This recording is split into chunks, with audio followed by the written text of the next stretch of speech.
Welcome to the very first review that I'm going to do on Unfiltered 44.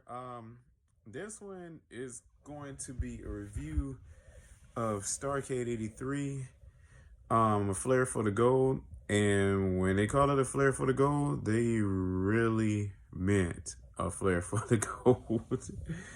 Ric Flair is going to win the world championship this night, and basically they did not let you forget that Ric Flair is going to win the world heavyweight championship that night. Um, I've never watched this event. This is the first time that I ever watched it. I wasn't a wrestling fan then. This happened in '83. I was not a wrestling fan at that time. I didn't become a wrestling fan until about 1985 when Hulk Hogan and Mr. T teamed up. I was a big Mr. T fan, big A-Team fan. Did not know who Hulk Hogan really was. I know that sounds crazy now, but I didn't really know who he was. I remember him from Rocky 3, but I didn't know who really knew who he was, to be honest with you. But I've never really watched this pay-per-view, closed circuit, whatever you want to call it. I know of the historic significance of it, where Ric Flair finally getting the world championship for the second time. That kind of catapult him to what he is now. But I never watched this before. So since, we're under quarantine, I went back on the WWE Network and watched it in its entirety. And let's just go ahead and start the review. But before I start the review, this is my honest opinion of this closed circuit event. I don't have the nostalgic feel like some other fans have. I didn't know some of the backstories of the matches that was coming in. So, this is just basically my honest opinion of this pay-per-view closed circuit event, big event. So let's get to it. Some fun facts though about Starrcade 83. It took place on November 24th, 1983, in Greensboro, North Carolina. Drew about 15,000 fans for a gate of about 500,000. Another 30,000 fans viewed on closed circuit TV, and that's actually a great number. And you consider the fact that it was a winter storm that was going on at that time, for them to draw that was actually pretty good. For those who are not familiar with a closed circuit event was, closed circuit is basically you go into the arena just like you're going to see a wrestling match, except there's no ring or anything. It's just basically like 4 or 5 TVs set up in the middle so that each side can watch it. So it was like you pretty much what you would do on pay-per-view. Like you sit at home and watch TV, except they didn't have pay-per-view then. So they just had everything satellite broadcast into those TVs. So that was pretty much it. My very first closed circuit was WrestleMania 2 that they had in my hometown. So let's get to the reviews. Okay, in the first match you had the Assassin with Paul Jones versus Bugsy McGraw and Rufus Jones. I heard of Rufus Jones this first time I ever saw him wrestle. Heard of Bugsy McGraw slightly. Never saw any Bugsy McGraw matches, to be honest with you. The Assassins, I remember one of the Assassins in an angle with Dusty Rhodes, probably like early 90s. Other than that, I don't really have any exposure to them. So this is my first time actually watching all 4 of these guys wrestle. Didn't know Paul Jones was there that early. I heard he was a wrestler back in the day, but didn't know he was managing then. And actually surprised he wasn't feuding with Jimmy Valiant. So at the beginning of this match, Bugsy is basically energizing the crowd from the start. The crowd is like really heavily behind Bugsy and Rufus. I love these old school NWA crowds. So much passion. They're just like into it from beginning of the match to the end. The only 2, I would say, fan bases I liked that's as passionate as the NWA crowds was probably ECW in the mid to late 90s and those early WWF crowds when Hogan was just became champion. I say about 84, 85, when he was coming out the Eye of the Tiger. Those three fans are probably my top three, to be honest with you. At the beginning, the Assassins get control, working over Rufus. Eventually, Rufus makes the hot tags to Bugsy. All four men are in the ring, and the end comes when the legal assassin rolls up Bugsy for the win. It was a nice opening match for this event. It did what it was supposed to do. It got the fans engaged, got the fans buzzed, and it was pretty nice. I give it about 3 stars for this match. Now this is where it gets kind of confusing. Going into this match, Ric Flair was supposed to be a one-time World Heavyweight Champion. If I'm not mistaken, he beat Dusty Rhodes in St. Louis, Missouri, or maybe Kansas City, Missouri, I'm sorry, in 1981 for the World Heavyweight Championship, the NWA version. But Gordon Soley, during the rundown, said that Flair was a 2-time champion. And he said Dusty Rhodes is going to challenge the winner of the match. Now, I don't know if he mistakenly said that, or he spoiled the end of the match. I don't know. It was just kind of weird. But he said something also later that I'm going to get into during the main event that maybe I missed a title change somewhere. I don't know. But I looked for it. I couldn't find anything. As far as I know, from Starrcade 83, this was his second World Heavyweight Championship ring. But okay, we have a very young Tony Schiavone backstage with Flair, Steamboat, Piper, and Youngblood. And then we go to the next match with Johnny Weaver and Scott McGee against Kevin Sullivan and Mark Lewin, managed by Gary Hart. I didn't even know Gary Hart was actually in the Jim Crockett Promotions. I remember Gary Hart from World Class Championship Wrestling. Didn't know he was there.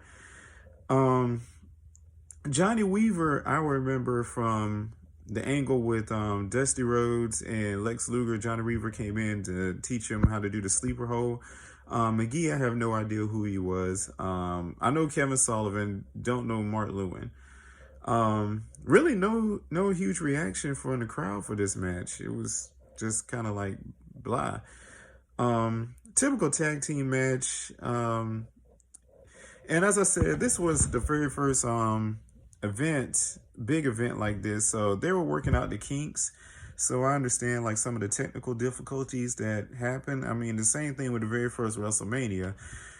It was working out a lot of the kinks as they go. But one thing that they missed was the NW camera missed the hot tag. And the end comes with Sullivan and Hart both hold both of Weaver's arms, and Lewin comes off the top rope with the Ole Anderson knee to the shoulder. I give this match about 1.5. It was not good. It was just basically a filler. But what was interesting about the end of this match was after McGee lost, he pretty much attacks Kevin Sullivan and company after the bell rings. So they in fact attack him. Gary Hart takes a spike out of his boot and they just pummeled McGee bloody. But the funny part about this was the commentator asked, why did they attack McGee after the bell when McGee attacked them first after the bell? But it was 1983, so I guess they had to make the faces look great, but it was kind of obvious why they pummeled him. I mean, he kind of got what he deserved. They also, Angela Moskow also comes out, and they basically stab him in the shoulder and the arm and lacerated his arm and basically left everybody pretty much bloody. Okay, after that, we have interview with Tony Schiavone with Harley Race, Greg the Hammer, very young Greg the Hammer Valentine, and the Briscoes. Then we go to the next match, which is Abdullah the Butcher versus Carlos Colon. Carlos Colon, I know from reading Pro Wrestling Illustrated magazine, and plus he was scouted a couple of times on if anybody remember this, but Pro Wrestling Illustrated scouting reports that used to come on with Bill Apter and Ric Flair, and he gets an okay reaction from the crowd, and Abby gets booed. Of course, I remember Abdullah the Butcher. He was in the WCW a couple of times, most noticeably as one of the gifts that was given to Sting by Lex. It turned out to be Lex Luger. The other one was Cactus Jack. Abby gets booed out the building. Solely says that this match was banned in Puerto Rico, which is crazy considering the reputation that Puerto Rico has with the violence. The crowd is really into it, gets really into it after Abby gets busted open very early. Then you have a funny spot when Carlos Colon is trying to pin Abby. Abby kicks out, basically pressing Carlos on top of the referee. Then Abby tries to basically elbow drops Colon, but end up just splashing the hell out the referee. Wow. So basically the end of the match comes with I guess Abdullah the Butcher's old manager, Hugo. I couldn't remember his last name. He basically hit Colon, and Abdullah gets the pin. This match to me was very disappointing. I mean, from the reputation you have for these guys with their feud, I heard their feud lasted maybe a decade with a lot of blood, a lot of guts. But you only give this match, I think it lasted maybe like 5 minutes. It was more like a filler match. And it shouldn't have, with how this feud turned out, it shouldn't have been a filler match. It should have been a lot better than what it was. I'll give it a 1.5. 1.5. Then we go to an interview with Tony interviewing Angelo Moskoff in the back with McGee. But McGee was covered with blood and was just sitting on the couch and just like in bad shape. But they were still interviewing Moskoff. And this is where I'm saying, like, they overhyped Flair versus... It's like they made the whole focus on this pay-per-view about Flair and race, which I get. Flair is, was being pushed as their big champion, but it's like nothing else mattered. Like, okay, you have Angelo Moskoff, who just got jumped by Kevin Sullivan, and McGee sitting next to him. Both of them bloody, especially Moskoff. It's like Moskoff's arm is just bleeding, and they asked him, who do you think is going to win between Ric Flair and Harley Race? It's like they don't even, like, they should have probably built it up for him getting back at Sullivan and Gary Hart, but instead they just used it as another promo for Flair. And I just thought they put too much eggs into the basket of this match, and that's something that's going to cost the NWA Jim Crockett Promotions a little bit later, namely about 1986 when they put all the eggs in the Magnum TA basket. So it's a little foreshadowing here. It worked with Flair, it didn't work with Magnum. But we'll get into that at another time. The next match, you have a pre-Cowboy Bob Orton and Dick Slater versus Mark Youngblood and Chief Wahoo McDaniels. Of course I remember Bob Orton. First WrestleMania used to be Roddy Piper's bodyguard. Had the broken arm that just never would heal. And I know about Dick Slater, know about Wahoo McDaniels. Mark Youngblood is somebody I'm not familiar with, but, Wahoo and Mark gets huge pops from the crowd. And we have another technical difficulty. The ring announcer, I think his name was Tom Miller, introduced Dusty Rhodes to the crowd, but his mic cuts out and Rhodes doesn't even show. Very, very decent match. Wahoo and Mark only have a total of 3 tags in this whole match. The end comes when Slater basically grabs Orton's leg, who was being Irish whipped, and pull Orton down, causing Mark to miss the drop kick.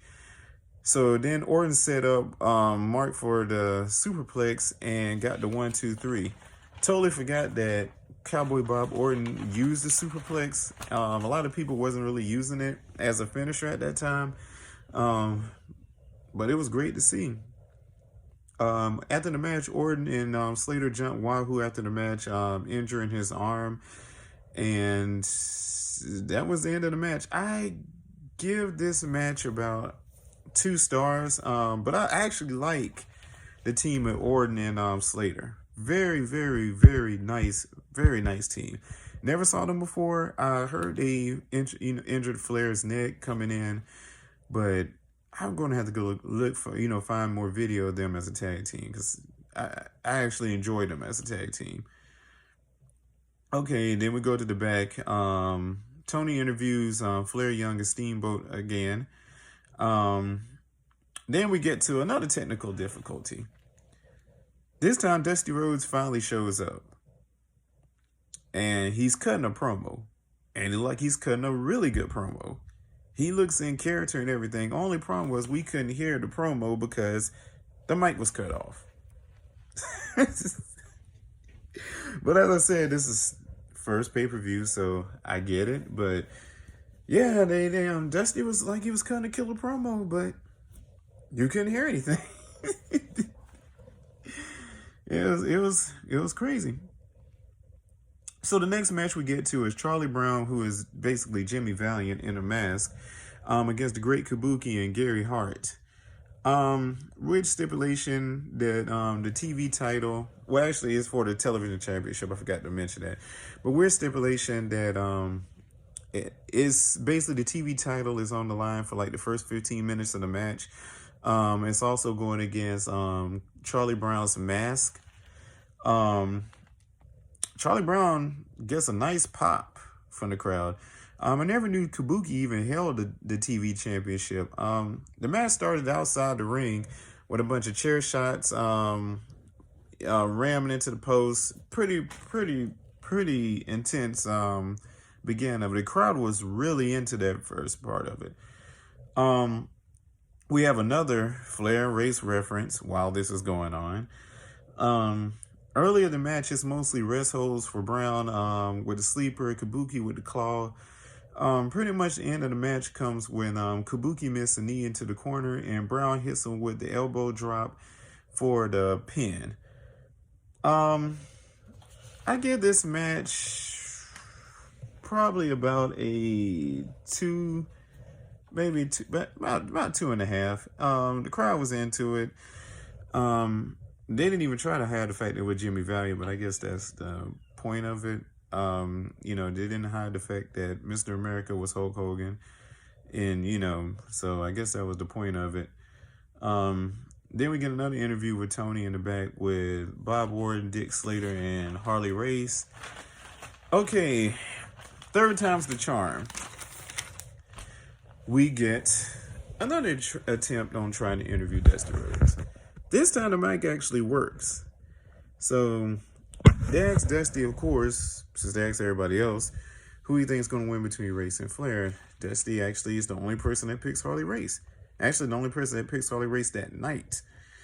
So, and, he said he's going to challenge the winner, of course. The next match is the match pretty much everybody knows about in this, the big match that everybody talks about. Roddy Piper versus Greg Valentine in a dog collar match. And boy, this thing was brutal. No really backstory. They didn't really give a backstory on a lot of these matches. They kind of gave a backstory on this one, I'm sorry. Was saying that Valentine basically injured Piper's ear. The rest of the cards they didn't really give a backstory on. Valentine's busted open like very early. Piper follows him though and gets busted open. Valentine really works Piper's ear, busted it open, which first time I ever saw a blade jump up on the ear. Valentine tried to go for the elbow, but Piper pulls him down with the chain. Lots of blood in this match. Lots of blood. Um, the end comes when Valentine's on the second rope and Piper pulls him down with the chain and lays into him with several chain shots, kind of like the how Austin did the Rock at WrestleMania 17. Then he wraps the chain around Valentine's leg and covered him for the 1-2-3. I give this match 4 stars. This match was brutal. It was brutal. They usually beat the piss out of each other. Why they didn't revisit this feud in the WWF, I have no idea. I know both of them was heels for a while, but I think Piper turned face in like 86, so you could have went with that. After the match, Valentine attacked Piper, choking him with the chain and hitting him across the ear. Valentine was like the ultimate sore loser in matches. I remember when he wrestled Tito Santana and Tito beat him for the IC championship. He pretty much destroyed the belt in the cage, and he's pretty much doing it here. He pretty much just wrecked Piper. Now, the one thing I didn't like about this match was I think like the U.S. Championship should have been on the line. In the early 80s, like the first 4 or 5 Starrcade, the U.S. Championship was like rarely defended like in a big, way. The only time I remember it ever really being, basically showcase was Magnum and Tully, and in 87 also with Luger and Dusty, the retirement match. But other than that, it's kind of like taking a back seat. I mean, in 84, it was, Superstar Graham and Wahoo. 86, it wasn't defended. 88, it was Barry and Bam Bam. I mean, it was okay. And in Future Shock, it wasn't defended. It's just weird, like you had the second best title on, in the promotion, and it's not even up for grabs in this feud, which it should have been. Not saying this feud really needed it, but damn, it would have added to the stakes. Gordon Solie at first said that Piper was a new U.S. champion, but then turned around and said it was a non-title match, so I don't know. We get another Tony interview with Flair and Wahoo. Basically, Flair is thanking Wahoo for getting him ready for this match against Race. And then we get to the NWA Tag Team Championship match between Ricky Steamboat and Jay Youngblood versus the Briscoe brothers. I ain't gonna lie to you. Every time I saw Jerry Briscoe, I thought about the Stooges in the WWF. It was a weird spot at the very beginning. Like, I have to ask people this because I don't know if he usually do this, but during the intros, Jerry Briscoe just got on the top rope and just stood there. And he just stood there. He stood on the top rope, belt, jacket, everything. Just stood on the top rope for no reason. Just stood there.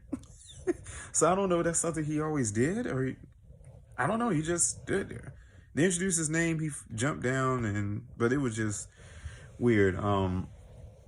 Steamboat was the first wrestler I saw on this card tonight that was actually in shape, in great shape. Looks like a wrestler. He looked like $1 million, but it's Ricky Steamboat. What do you expect?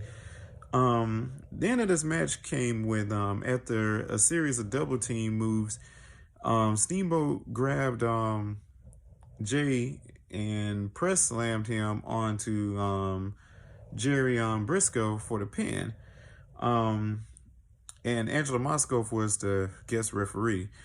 After the match, the Briscoes jumped Youngblood, Steamboat, and Moskow until they turned the tide and ran the Briscoes back.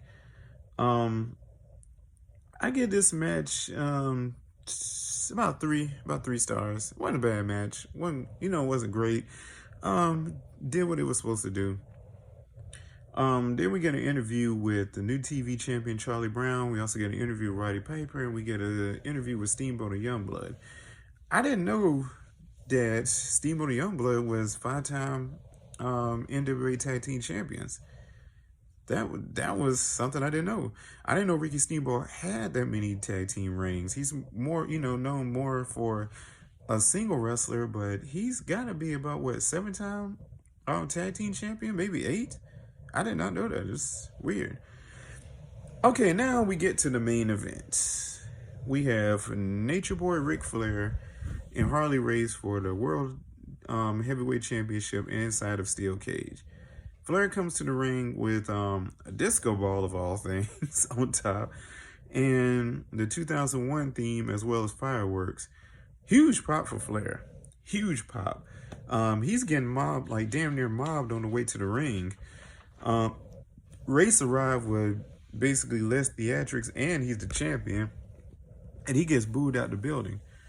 It's weird watching Flair as a face. You know, he doesn't even look like a face. He looks like a heel, but it's weird.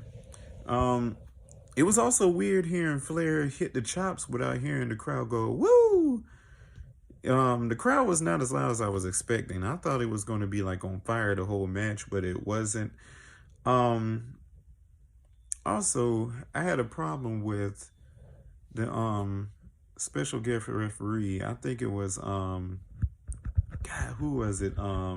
Gene Kiniski, I believe. I felt like he took away from a lot of the action. He kept getting in the way, kept slowing down the match.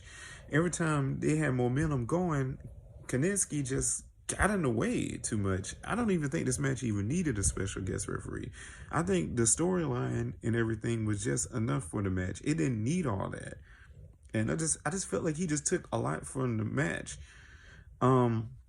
Race was really working over Flair's neck, as you know, it was an injury coming in from the attack from Orton and Slater. They had an overhead camera shot that was pretty cool that you saw the top of the cage, going down. And that was pretty cool. Race repeatedly slams Flair's head into the cage, busting him open. Flair then returns the favor, slamming Race's head in the cage and busting him open.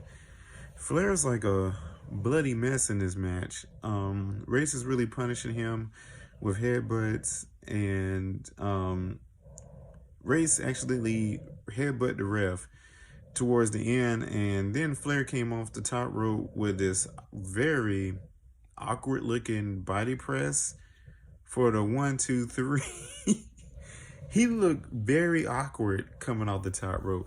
I think it's because, we saw many times every time Flair goes on the top rope, he usually gets slammed. This is one of the few times he actually did a move off the top rope and it connected, and it looked very awkward. It didn't look comfortable at all.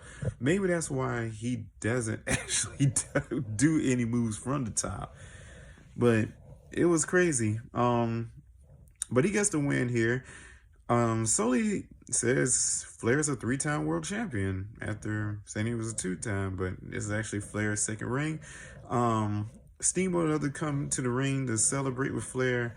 They put Flair on Angela Moscow's shoulders. Moscow's appeared like 3 or 4 times in this pay-per-view so far. Flair's wife come to congratulate him. Flair says this is the greatest moment of his life, holding the belt with blood coming all down his head. It reminded me of Rocky 2, where Rocky beat Apollo Creed and he said, this is the greatest moment of his life. It reminds me just like that. Then they go to the back. Flair celebrating in the back, and he's talking to Ricky Steamboat, and Ricky Steamboat kind of challenges him, saying, basically, you owe me or something. I can't remember the exact words, but he kind of like challenges him. Dusty Rhodes just came out and challenged him. Dusty Rhodes come out and basically just challenges Flair. And it's kind of a good build-up for Starrcade 84, a year build-up. This match I give about 3.5 stars. This match, though, it could have been a great match, but like I said, the referee just took so much out of it. And this isn't going to be the first time they have problems with guest referees. I don't know why they keep bringing them, those 2 years, because they had a problem with Joe Frazier that I'm going to get into in the next video. But I just didn't understand. The guest referees took a lot from this match. This match could have probably been about a 4.5 out of 5. I'm giving it a 3.5. So the best match of the card to me was the Valentine and Piper dog collar match. The most disappointing match is easily Abdullah versus Carlos Colon. For the actual pay-per-view, I give it about 2.5. The reason being is because a lot of the back, they didn't really build up a lot of the other matches, like, and you know, like how the backstories are shown now on like probably from like the 90s. They have like at least a video package, or the announcers basically recap the match and tell you what brought you to this. They didn't really do this on this pay-per-view, so it's like I was watching matches, I had no idea what the backstory was. Had they would have built that or built the characters, I probably could have gotten into it a little bit more, but they didn't really build it. Their whole focus was Flair. That's it. They didn't care about nothing else. It was just Flair, Flair, Flair, Flair, Flair. Even if I was watching this pay-per-view back then, I would swear Flair was going to win, because that's all they talked about was Flair. But I understand, you know, you're trying to push Flair, but you got to build your undercard up too. You just can't have everything about one person. You have to build contenders. So that's my review of Starrcade 83. If you like this video, hit like, comment, subscribe. Until next time with Starrcade 84.